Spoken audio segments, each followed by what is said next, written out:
Consider the long uniform charge cylinder having the constant volume charge density. अरे हमारे books में है ना भाई, क्लास 11th में इसको लैम्बडा नहीं, इसको रो बोलते थे, अब लैम्बडा सिंबल ले लिया तो ले लेने दो।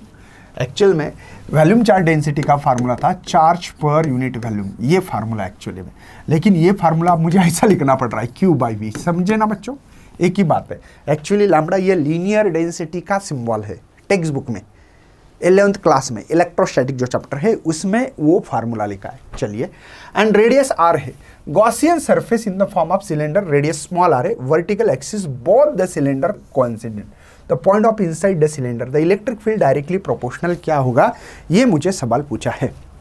ठीक है बच्चों, पहले मुझे समझ में आ गया sir lambda is equal to Q/V लिखे, तो चार्ज निकालना है तो मुझे लैम्बडा इंटू वी, वी कौन है बच्चों, वॉल्यूम है।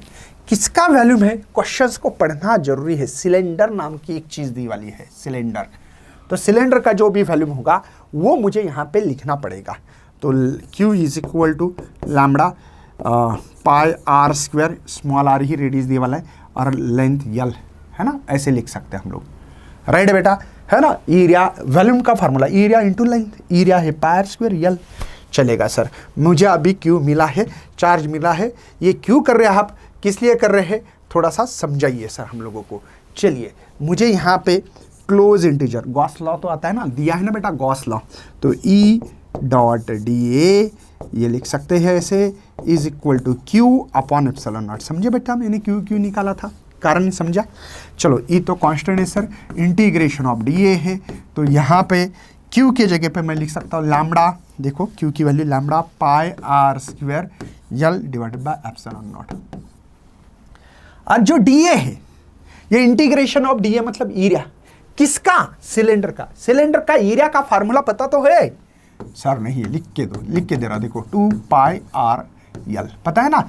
लेंथ इंटू ब्रीथ कैसे लिखते, तो लेंथ ये गोल है ना ये, तो 2 पाई r लिखते, और L, चलो सर लिख देते E, इसका फार्मूला है 2 पाई r L lambda pi r square L upon ε0।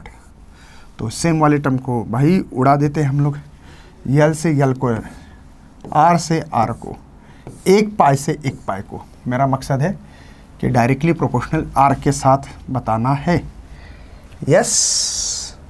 तो E किसका, लेकिन the point inside the cylinder, the electric field, E का रिलेशन बताना। तो E, ध्यान देखना बच्चों, यहाँ पे लैम्बडा R बच रहा है, समझे, ये लैम्बडा एक R चला गया था, R बचा है, और ये 2ε0 मुझे R दिख रहा है, और E दोनों के साथ relation, E is directly proportional to the R, ये होगा बी ऑप्शन इज करेक्ट।